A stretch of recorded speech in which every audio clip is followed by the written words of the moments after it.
Thank you very much, Margaret. Let us now share screen.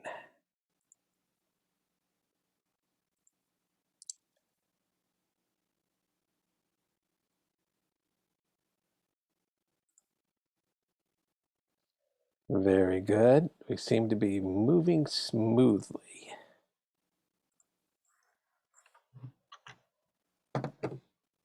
Okay, hold on.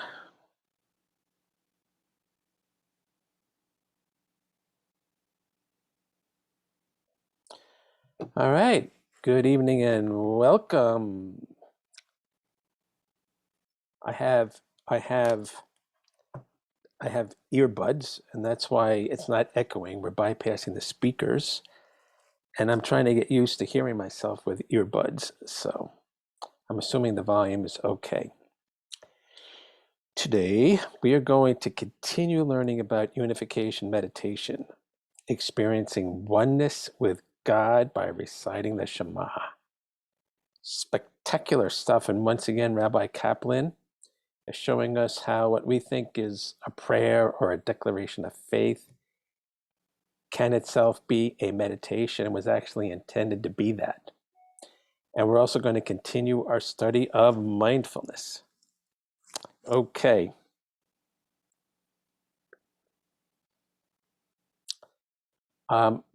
First, however, I want to touch base again on visualization. If you recall, we just finished a chapter on visualization meditation, but my practice is going to be when I find resources that reinforce a topic that we have moved on from, I'm going to go back to the topic and reinforce it, because repetition really drives the meaning deep, and that's particularly true with these complicated topics related to meditation. So I'm going to give you the point of view from Matt Fury. Matt Fury is one of the best personal growth guides in the world, in my opinion. I've been following him for about 15 years. He's an American that spends half the year in the United States and half the year in China. He was a national collegiate wrestling champion. He was then, 7 years later, a world kung fu champion. He really knows what he's doing in terms of training. Plus, he bought the rights to psychocybernetics from the Psychocybernetics Foundation. We'll have to get into psychocybernetics, but it's the original idea of self-image. So he's very well equipped to teach about personal growth. And so I'm on his email list, and he sent this email, which is a correspondence he had with one of his patrons, one of his customers. And the customer said, "Hello, Mr. Matt Fury. I am Siva from India. I've been reading psychocybernetics for the past 6 months, and I am experiencing a dramatic change in my life. I have one doubt.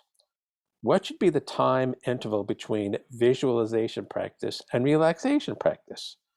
I mean, after visualizing, when do we have to do relaxation practice?" That's very interesting. In the terms of this class, it's like, well, when should I do visualization meditation versus when should I do mantra meditation? Or, this individual is treating them as separate. So this is Matt's reply. Matt says, "Hello, Siva. I appreciate your question. I will give you an uncommon answer. Whenever you practice relaxation techniques of any kind, you are simultaneously visualizing. Suppose, for example, that I tell you to breathe deeply. I ask you to inhale and imagine it going all the way to your feet. Is this not a visualization?" Yes, it is. You cannot follow my suggestion to breathe deeply without picturing yourself doing so. And if I suggest you inhale all the way to your feet, this is also a mental image. When we do something physically, we may think that we just do it, but it is always preceded by a mental picture. If I ask you to make a fist, you must picture a fist before you make one. If I ask you to stand or sit or lie down, you picture it first. This means that all the relaxation exercises in psychocybernetics are training you in the art of visualization. This means you don't need to think so much about it. Whenever you are relaxing, you are also using mental imagery. Before you picture a goal, it is wise to take some time to imagine and feel yourself relaxing before doing so. The relaxation visualization sets you up for the goal of visualization, which is the relaxation. Any time of the day you can work on relaxing your body, same goes to visualization. So that's a key point.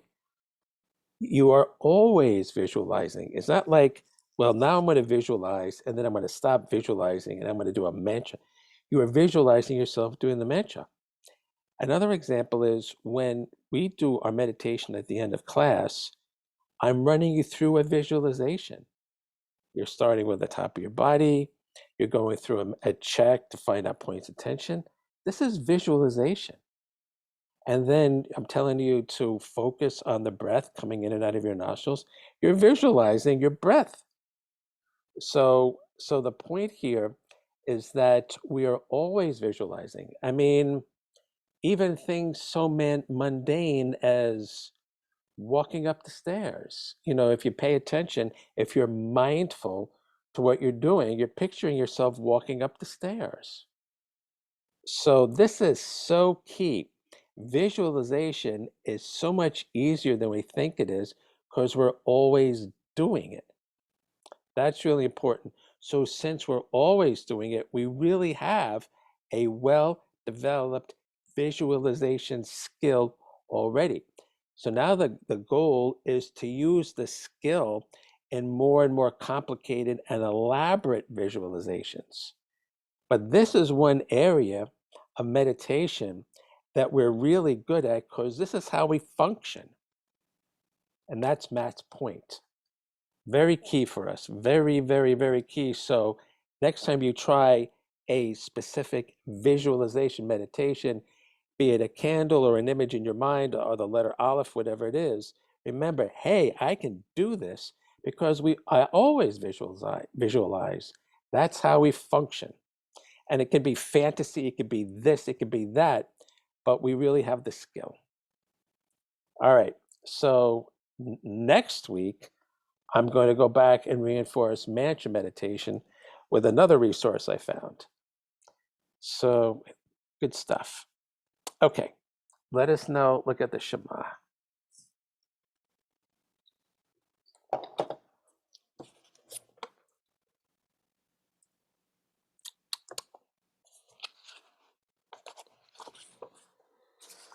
Okay. As Rabbi Kaplan told us last week, the Shema is an integral part of the morning Shacharit and evening Ma'ariv service. Together with a number of important prayers that surround it, it is said immediately before the Amidah. However, the Shema can also be said alone as an important meditation in its own right. So, as a side point, this brings up the question, he just said, if you're davening by yourself and you say the Shema, you can say it as a meditation, and he's going to get into that now. So now the question is, if you're davening with a tzibur, if you're davening in shul, or you're davening with a minyan at somebody's house, whatever it is, can you still say it as a meditation? I will have to say that for me personally, this is where I always got hung up, because I would rather spend the entire minyan saying the Amidah real slow and meditatively, but it's very hard to do when nobody else is doing that. So I feel personally, and this is personally, there's a lot of compromises made because of the speed at which a tzibur davens. And I think really you lose a bit of the spiritual meaning by going at that pace. That's my particular issue. Okay. Now, how is this meditation? From the wording itself, it is obvious that the Shema was meant to be a meditation.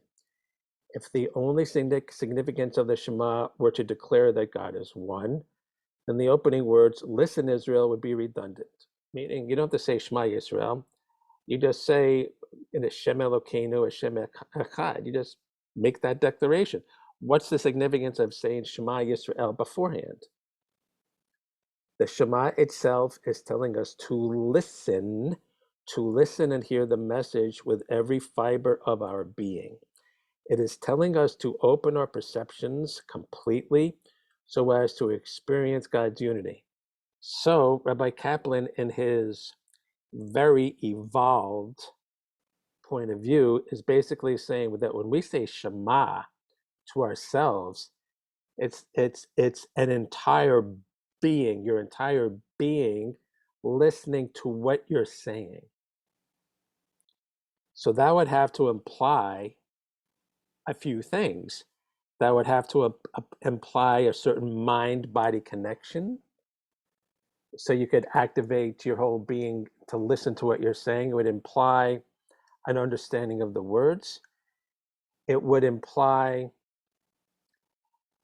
being in a state of relaxation, but structure so that you don't have any problems with your body, any discomfort, so that you're thinking about that.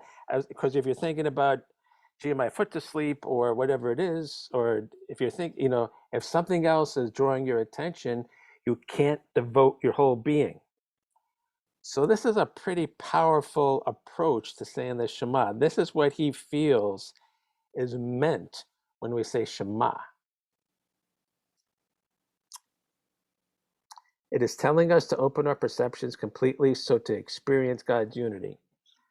So again, he's really up there, and we have to really get a good understanding of what God's unity is, which we're chipping away at. But this is the level of attention and consciousness that he gives saying the Shema.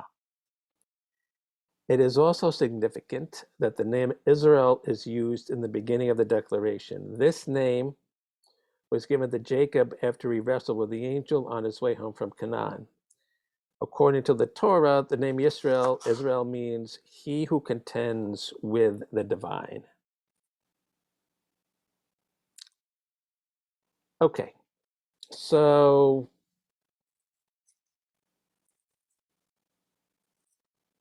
he's making a second point about saying the Shema being a route to experiencing God in some way. Why? Because instead of saying Shema Yaakov, we're saying Shema Yisrael. And by using the word Yisrael, which means to wrestle with God or wrestle with the divine, then we're automatically saying to ourselves, God's involved in this. Okay. In the Midrash and the Zohar, there is discussion about whether the angel with which Jacob wrestled was a good angel or an evil angel. Okay, but the main point is that when a person contends with the spiritual, he is opening himself up to both good and evil, which means wrestling with the forces of good as well as the forces of evil. Okay, so the wrestling here, how could you wrestle with God? So what he's basically saying is you're wrestling with your good inclinations and your bad inclinations. You're wrestling with you're trying to master the inclinations. And so saying the Shema Yisrael has to connote that wrestling that we have to do with ourselves for the purpose of getting closer to God. So who is going to have to win if we're wrestling with ourselves and we want to get closer to God? You don't want the bad guy to win because you're going to be further away from God, so to speak.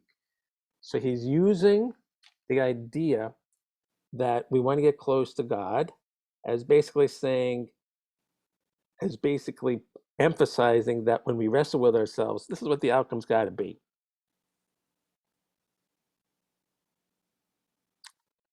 Very interesting. A number of commentaries see Jacob's experience as having taken place in a meditative state. Jacob did not physically wrestle with an angel, but he perceived a spiritual being while meditating. The name Yisrael that Jacob received would then pertain to his entering into a spiritual state and contending with his experiences there. Okay, so he's taking it a step up again, and he's basically trying to explain that there's a commentary which he doesn't give the source, but he certainly does his research. He's basically saying that Jacob, that night when he had this wrestling match, was meditating, and that in this meditative state, that's when he had this internal struggle with himself. So let's go back for a quick second.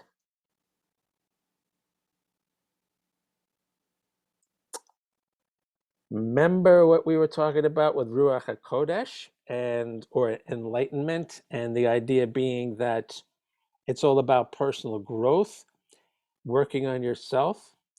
So, and Rabbi Kaplan had a lot to say about that, and he was quoting the Ramchal, and he gave these 10 different personality characteristics, which he says we have to develop within ourselves. Okay, so maybe based on this, Jacob was in a Ruach HaKodesh meditative state to work on himself and master his bad inclination, let's call it.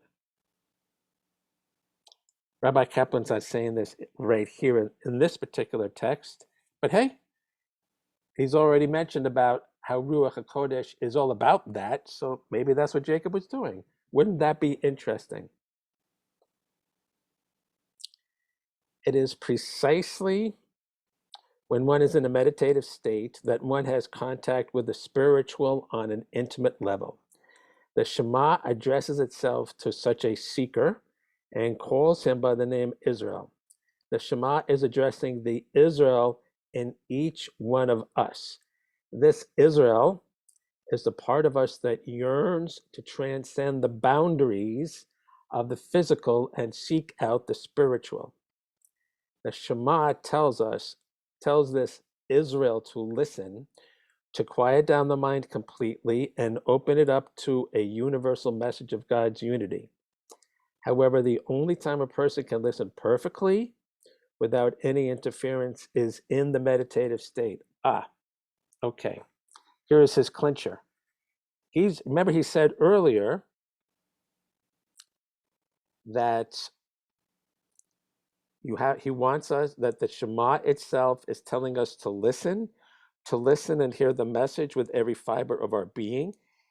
He's saying flat out right now, you can't do that unless you're in a meditative state. Okay. Which needs to be discussed. But right off the bat, we know what it doesn't mean. What it doesn't mean is you rush into the minyan and you just blurb it out and you finish saying the Shema. That's not what we're talking about. Getting yourself into the meditative state, we've learned a little bit about that, and we've got techniques, but he's saying that's what's required to engage your entire being to listen to what you're saying in the word of the Shema. Okay. The Shema then says, Adonai our God, Hashem Elokeinu. This is the same expression encountered earlier in the previous chapter in our discussion of the Amidah. As mentioned there, we recognize that God is a totally different entity who exists outside even the realms of space and time. When we say Adonai, we are speaking of that for which the mind does not even have a category. Yet in the very next word, we call Adonai our God. We recognize that we can relate to God and experience his closeness to such an extent that we call him ours. So this is like the core crazy, like Zen-like quality of Judaism, where we are feeling close and possessive of something that has no quality to get close to, because he transcends the physical and he transcends everything. So that's like that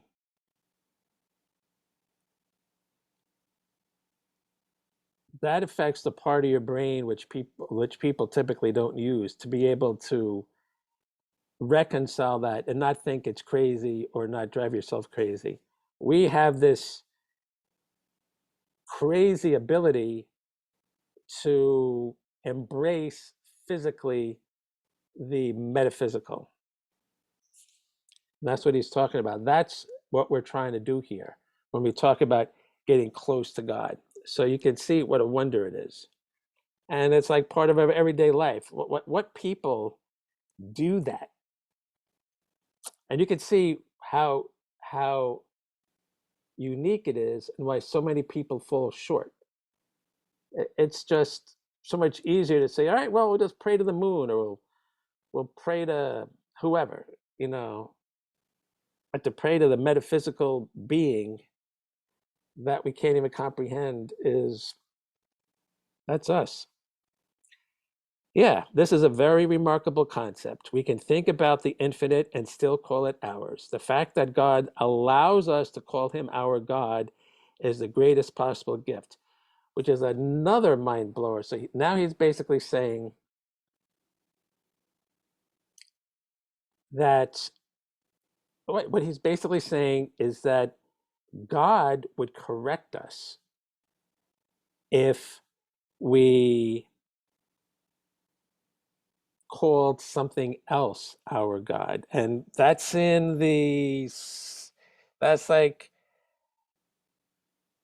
the first, you shall have no other gods before me. Second commandment. So yeah, so so so we as a people are mandated to do this, to try to have this relationship with the metaphysical being and nothing else, because God knows how easy it is to lapse into embracing something lesser, and he's like, can't do it.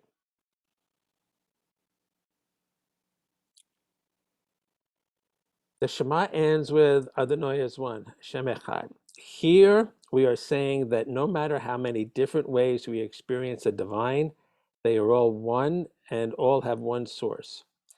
We recognize that there is a basic oneness in the universe and beyond, and in our search for the transcendental, it is precisely this oneness that we are seeking.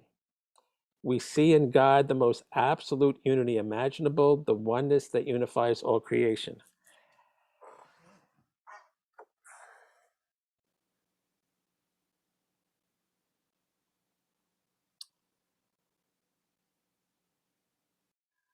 So, seeking the oneness. There are probably 10,000 applications of this on a social basis, and there's probably another 10,000 applications of this, like on a personal basis, in terms of your own integrity, in terms of your neurological integrity, in terms of how your body and mind function. And all of this he's saying so that we have a hashkafa, we have a point of view, um, that we can engage when we say the Shema. When we say the Shema, all this kind of stuff is supposed to be part of our frame of mind, and that's what we're supposed to be thinking about and reinforcing and engaging when we say the Shema. So you could see this points out, it clarifies a little bit more what he's talking about when he says engage your entire being in saying it, And it also clarifies why you have to be in a meditative state to get this result. Why? Because we're talking about a certain amount of self-programming. We're talking about a certain amount of education. We're talking about a certain amount of understanding that we have about God and how we think God works and what our relationship is with God. And if we don't have a single-mindedness, if we're just thinking about whatever we saw on the phone or something, then we're not going to be able to engage this whole narrative, this whole understanding when we say the Shema. And if we have a certain amount of emotional or physical, whatever, agitation, then once again we're going to get distracted and not be able to say, wow, yes, right, unity, and whatever the wow factor would be, because we're too busy with the distraction. So so he's done a pretty good job of emphasizing the importance of having the ashkafa, of having the point of view of how we understand our relationship with God, and being able to do things, to be able to integrate ourselves and be in a relaxed and structured meditative state. So this kind of stuff all ties together. It's not just sitting down in shul and rattling off 3 paragraphs after a declaration in 5.5 minutes. So it could and should be much more of a wow experience, the way Rabbi Kaplan describes it. So we're going to get a little bit more involved with this wow experience next week. Let me just see this here. Yeah. Good. Okay. Mind-blowing stuff.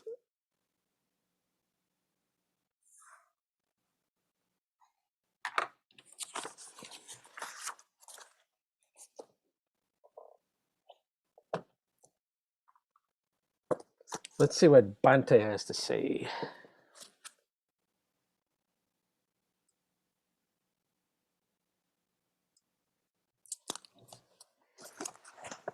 Best practices for meditation.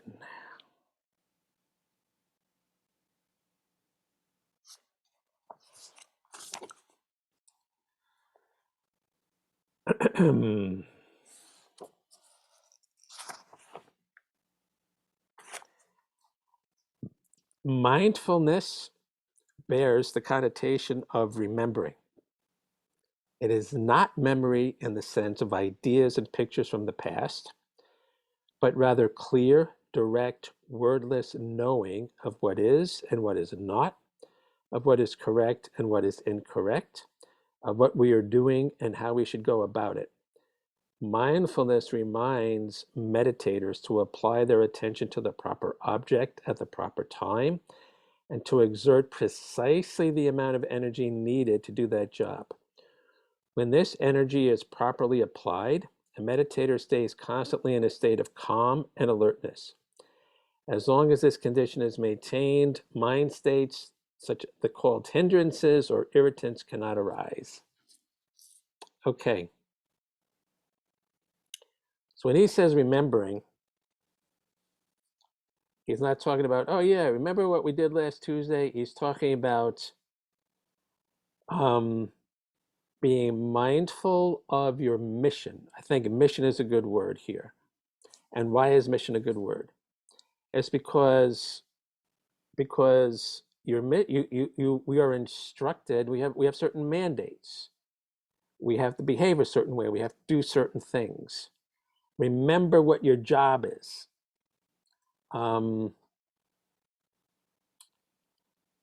There was a guy named Kurgiev, who's a Sufi guy. And there was a Sufi community in Spring Valley a long time ago. I don't know if it's still there. And they had a bookstore, herb store, like different stuff, like a on whatever road goes from Montville area into Spring Valley. And Chestnut Ridge Road, maybe. So in any event, so why am I bringing this up? So we had this community, and I read about him. And I actually visited that store once when I was in college. And they have this, he was in the habit of, they had an agricultural community. And so people had different tasks. Some people were hoeing and some people were cutting and all this agricultural stuff. And he had this habit of going to somebody and he'd say, "Stop, what are you doing?" And he wanted to see if they understood their mission. And meaning that if the guy said, "All I'm doing is planting peas," well and good. But what he wanted was the larger picture. I'm planting peas to sustain our community. I'm planting peas now so that if there's a food crunch later, well, at least we'll have a storehouse of peas. He wanted to make sure that everybody in the community who had an assigned job knew what the big picture was. So that is like a very Jewish idea, meaning that so if somebody was to go to somebody in a minyan, let's say, right when the person was putting on tefillin, they'd say, "Stop, what are you doing?" "Oh, I'm just laying tefillin now." Well, kind of, but the big picture is you are doing this mitzvah tefillin, and it's a sign, and it's a sign of your connectedness, and everything we just went through, kind of thing. So that's what he's looking for. So what Bhante is talking about is that if you're mindful, you remember your mission, and you can certainly get super involved in the nitty gritty. I mean, if you're putting on tefillin, you really got to do it mindfully, do it the right way. But there's also a mindfulness at a level above that of how, why you're doing it. So once again, Bhante is teaching that mindfulness has a lot of different layers and levels. And he does a good job of pointing this out to us. And like he says, you have to be mindful to become mindful. It's like a process and a result at the same time. Mindfulness is everywhere. So, okay, so if you've been listening, you might see that mindfulness is very much a key to this unification type stuff that Rabbi Kaplan's talking about, because if unification is everywhere and mindfulness has all these dimensions to it, and you can do it in all these different ways, and maybe being mindful is one way or a good way of appreciating the unity that he keeps preaching about. So we'll have to see if we can connect those dots. All right. That's an earful. So let us now meditate.